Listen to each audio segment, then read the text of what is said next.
I don't understand. Where's my money? I asked, staring at the nearly empty balance on the banking app. My chest tightened as I scrolled through the transactions again, hoping I'd somehow missed something. But no, the balance was unmistakable. Almost $10,000, the money I'd worked for every summer since high school, was gone. Edward, my stepfather, sat across the kitchen table, casually flipping through the mail. He didn't even look up. Relax, Clarice, it's not gone. I moved it into a better account for you, higher interest and all that. I blinked, trying to process his words. You moved it? Without telling me? He finally glanced up, his expression calm and patronizing. You'll thank me later. It's earning more for you this way. Something about his tone didn't sit right with me. What account? I asked, my voice sharper now. Show me.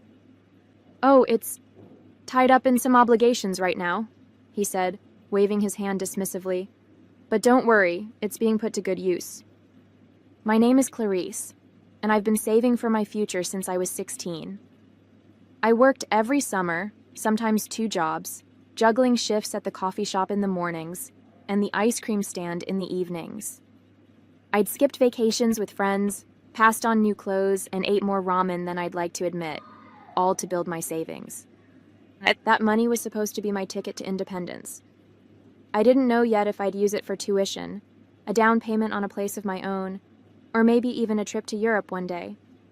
All I knew was that it was mine, and I'd earned every cent of it.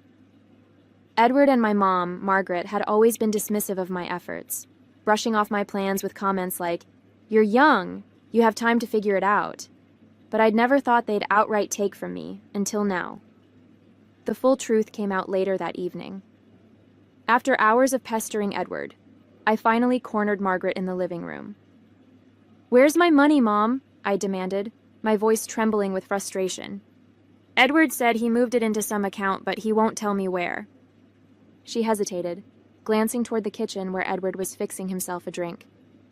Look, Clarice, she began, her voice soft but firm. It's not as bad as you think. That's not an answer, I snapped. What did you do with it? Her face tightened, and I knew immediately that whatever she was about to say would make my blood boil. We used it to pay for Emily's tuition, she admitted. Emily? I repeated, stunned. Your stepdaughter? You used my money to pay for her college? She needed it, Clarice, Margaret said defensively.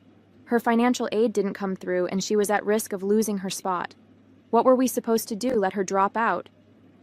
Yes, I yelled, unable to hold back. She's not my responsibility. That money was for me. How could you think this was okay? Edward appeared in the doorway, holding his drink like it was a prop in some smug performance. You're young, he said, echoing Margaret's favorite excuse. You can always earn it back. Emily didn't have that kind of time. The room spun as their words sank in. Every sleepless night, every blistered hand from double shifts, every penny I'd pinched, it had all been for nothing. They'd taken what was mine and used it to bail out Emily, who, as far as I could tell, had never worked a day in her life. I want it back, I said, my voice cold and steady. Every cent.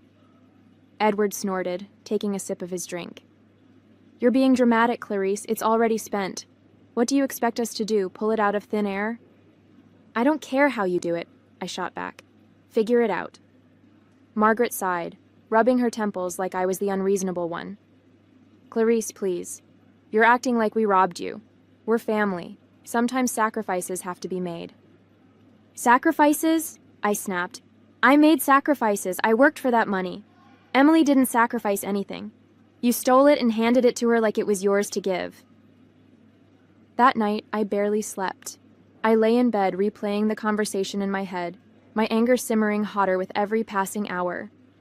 By morning, I'd made up my mind. The first call I made was to Danny. I need help, I told her, my voice shaking as I explained what had happened. Her outrage was immediate. They did what? Clarice, that's theft. You need to call a lawyer. The second call I made was to a law firm Danny recommended. The woman I spoke to listened patiently as I poured out the whole story. from Edward's manipulative charm to Margaret's dismissive excuses. "This is a clear case of unauthorized use of funds," the lawyer said after a long pause. "We can definitely pursue legal action, but it'll require some documentation on your part. Do you have access to the account statements?" "Yes," I said, my determination hardening. "I'll send you everything." As I hung up, a strange calm settled over me. I wasn't sure what would come next, but one thing was clear. I wasn't letting them get away with this. Edward and Margaret thought they could take advantage of me because I was young, because I was family, because they assumed I wouldn't fight back. They were about to learn how wrong they were. The next few days were a whirlwind of phone calls, emails, and an overwhelming mix of emotions. Danny sat with me one evening, helping me sort through old bank statements to gather evidence for the lawyer. "I still can't believe they had the audacity to take it," she said, shaking her head as she highlighted the suspicious transfer. "Like, who does that? And for Emily of all people. Doesn't she already get everything handed to her?" I nodded, biting the inside of my cheek to keep from snapping the pen I was holding. "She's never had to work for anything in her life, and now they're acting like I'm the selfish one for wanting my money back." "Well, you're doing the right thing," Danny said firmly. "They're counting on you feeling guilty, but you don't owe them anything. This was theft, plain and simple." The lawyer, Rebecca, agreed. During our first formal meeting, she reviewed the documents I'd brought and nodded approvingly. "This is more than enough to support your case," she said. "Since Edward transferred the money from your account without explicit permission, it qualifies as unauthorized use of funds. We'll start by sending a demand letter." I leaned forward in my chair. "And if they ignore it?" "Then we escalate," she said simply. "But trust me, most people respond when the legal system gets involved. They're likely panicking already." The thought of Edward and Margaret scrambling to cover their tracks gave me a grim sense of satisfaction. For years, they'd treated me like an afterthought, prioritizing Emily at every turn. Now, they'd finally have to face the consequences. The demand letter arrived at their house 3 days later. I imagined the scene. Edward opening the envelope, his smug smile fading as he read the contents. Margaret pacing the kitchen, wringing her hands and muttering about ungrateful children. Emily, oblivious as always, lounging in her dorm room with no idea what was happening. It didn't take long for the fallout to reach me. My phone buzzed late that evening, Edward's name flashing on the screen. I debated ignoring it, but decided to pick up, my curiosity winning out. "What the hell is this, Clarice?" he barked the moment I answered. "You sent a lawyer after us?" I took a deep breath, keeping my voice steady. "I did. You stole my money, Edward. This is me holding you accountable." "Stole?" he repeated, his tone dripping with incredulity. "We're family. It was a loan." "No, it wasn't," I said sharply.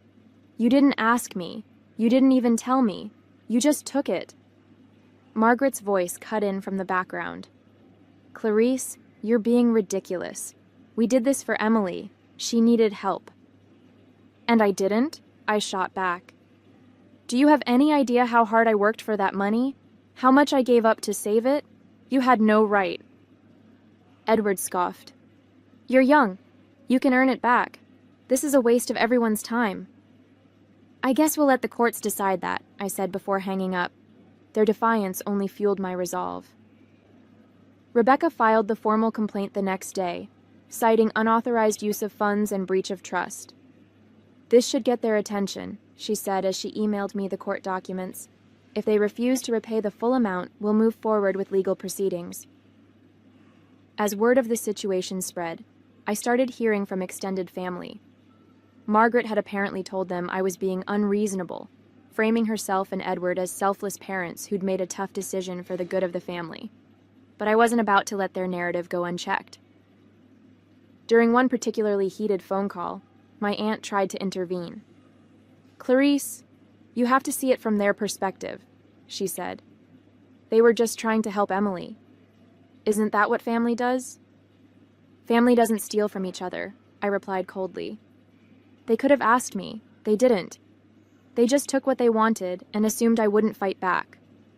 There was a long pause before she muttered, "Well, I suppose you have a point." Meanwhile, Danny became my lifeline. She stayed up late with me, going over Rebecca's updates and helping me stay focused. "I know it's exhausting," she said one night, as we sat in my living room, surrounded by paperwork. "But you're almost there. They're already cracking under the pressure." She wasn't wrong. Margaret had started sending me long, rambling texts, alternating between guilt-tripping and pleading for forgiveness. "We didn't mean to hurt you. Can't we just move on from this?" One message read. Another said, "Why are you dragging us through this? Emily's education is important. Don't you want her to succeed?" Edward, on the other hand, doubled down on his arrogance. When Rebecca contacted him for a statement, he refused to cooperate, insisting the money was family property and that I had no claim to it. "Let him dig his own grave," Rebecca said when I told her.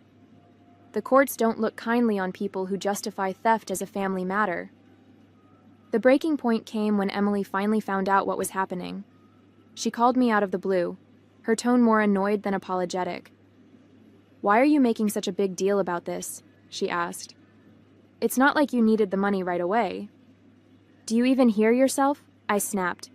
"That money wasn't yours, it wasn't Edward's, it wasn't Margaret's, it was mine. And you're benefiting from something that was stolen from me." "Well, what do you want me to do about it?" she said, clearly exasperated. "Nothing," I replied. "I want them to do something about it. And trust me, they will." By the time the court date was set, Edward and Margaret were visibly unraveling. Rebecca had built a strong case, and with the mounting pressure of legal fees and the looming possibility of a formal judgment, they finally reached out to discuss a settlement. "We'll pay you back," Edward said begrudgingly during the mediation, "but this is ridiculous, Clarice. You're tearing the family apart over a misunderstanding." "No," I corrected him. "You tore this family apart the moment you decided my hard work didn't matter. This is me fixing it." The mediation room was stark and sterile, the kind of place that didn't allow for illusions.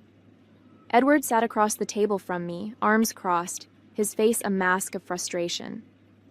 Margaret sat beside him, wringing her hands and avoiding my gaze.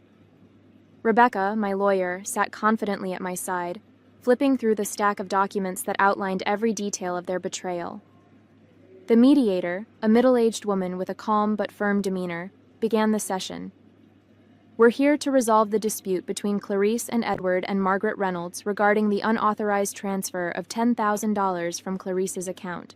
Both parties will have the opportunity to present their positions, and will work toward a settlement that satisfies both sides." "Let me start by saying this is a huge misunderstanding," Edward said, leaning forward. His tone was measured, but the tension in his voice was unmistakable. "We didn't steal anything. We moved the money to help our other daughter Emily with her tuition. Clarice is young, she has plenty of time to save more."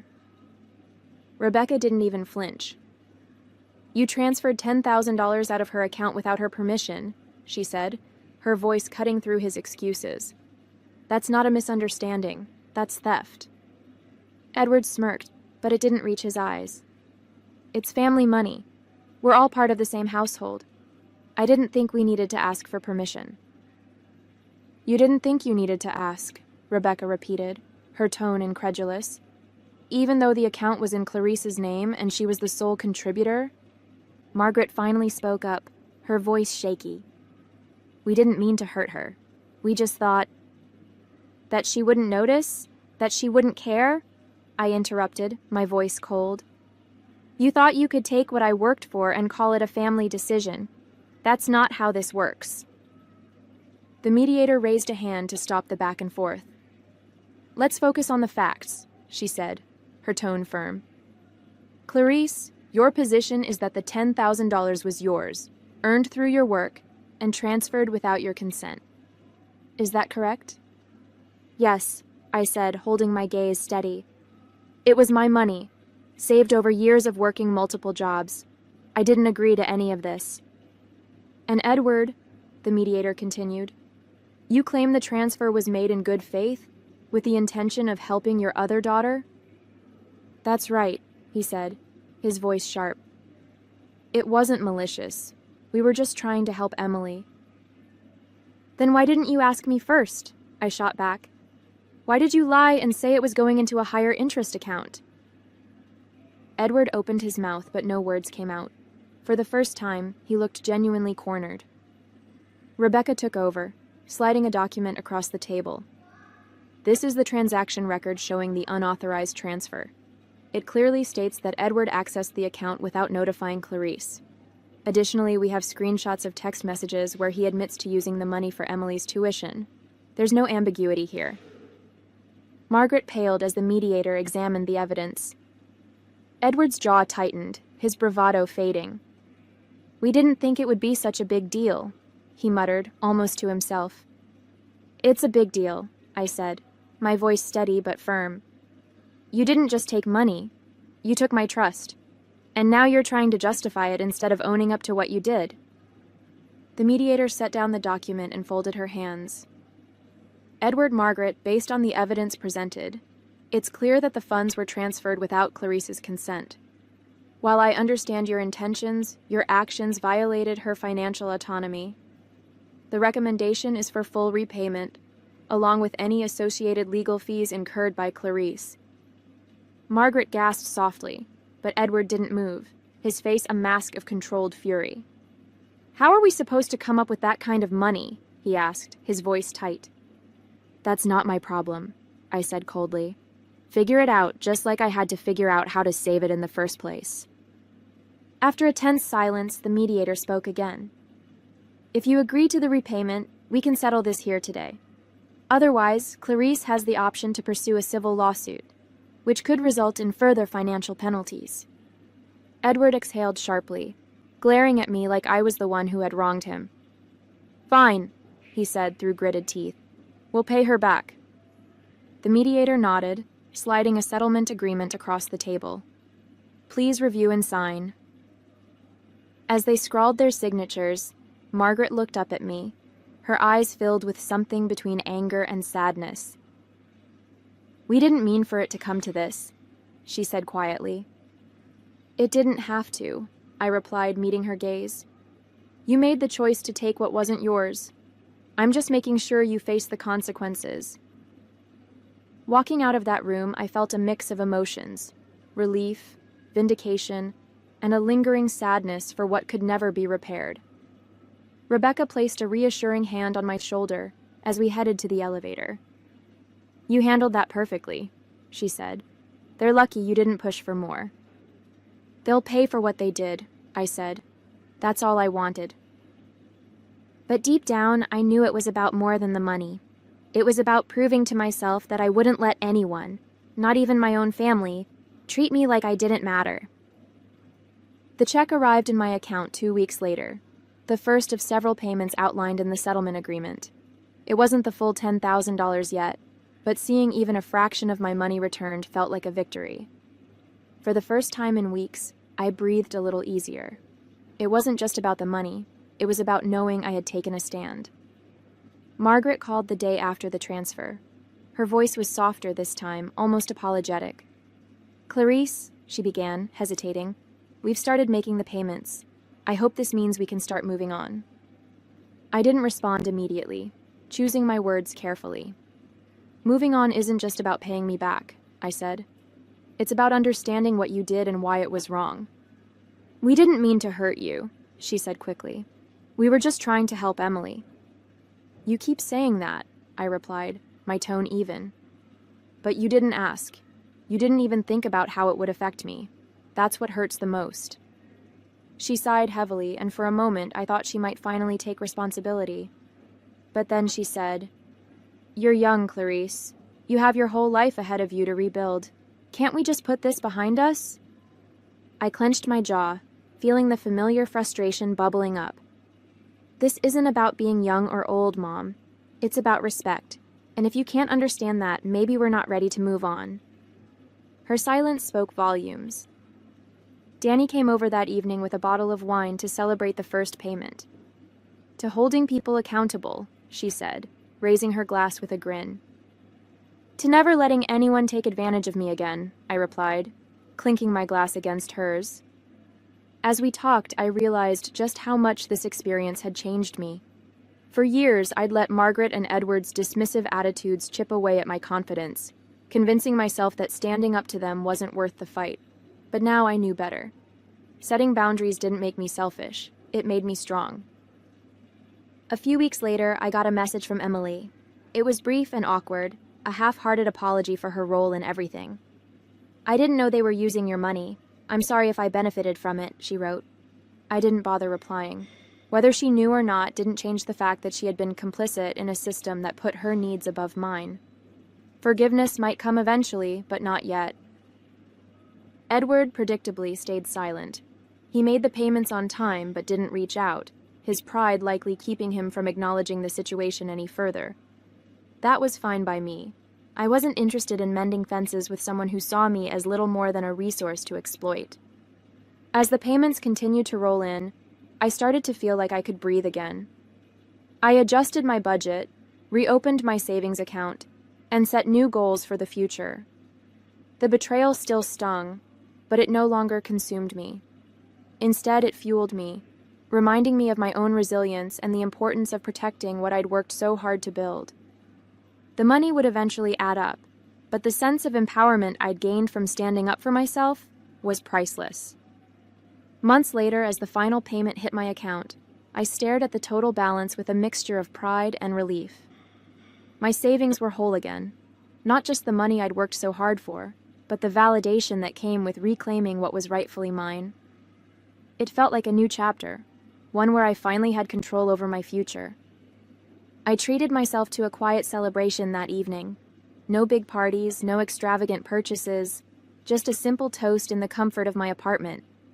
I'd rebuilt what they had tried to take from me, and the lessons I'd learned in the process were worth even more than the money.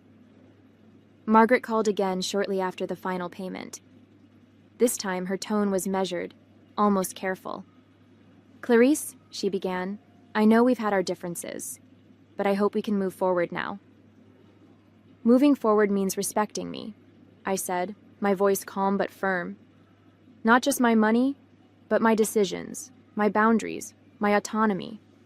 If you can't do that, there's nothing to move forward to." There was a pause on her end, long enough for me to wonder if she'd finally heard me. "I'll try," she said quietly. "I really will." It wasn't a perfect apology, but it was a start. I didn't respond with forgiveness. It would take time to rebuild trust, but I felt a flicker of hope that maybe one day our relationship could be mended. For now, though, I was focused on myself. Danny and I sat on the balcony of my apartment a few weeks later, sipping wine as the sun set. She raised her glass and said, "So what's next for the amazing Clarice? Big plans?" I smiled, feeling lighter than I had in months. "I'm not sure yet," I admitted. "Maybe it's time to finally go back to school. Or maybe I'll invest in something I've always wanted. All I know is that whatever I do next, it'll be on my terms." "To your terms," she said, clinking her glass against mine. As I drifted off to sleep that night, I thought about the journey that had brought me here. Edward and Margaret had underestimated me, thinking I'd let their betrayal slide because of family ties. But I'd proven them wrong. I'd stood up for myself, reclaimed what was mine, and walked away stronger for it. The money in my account wasn't just a number. It was a symbol of my resilience, my independence, and my ability to fight for what I deserved. Whatever came next, I knew I was ready. And this time, no one would take it away from me.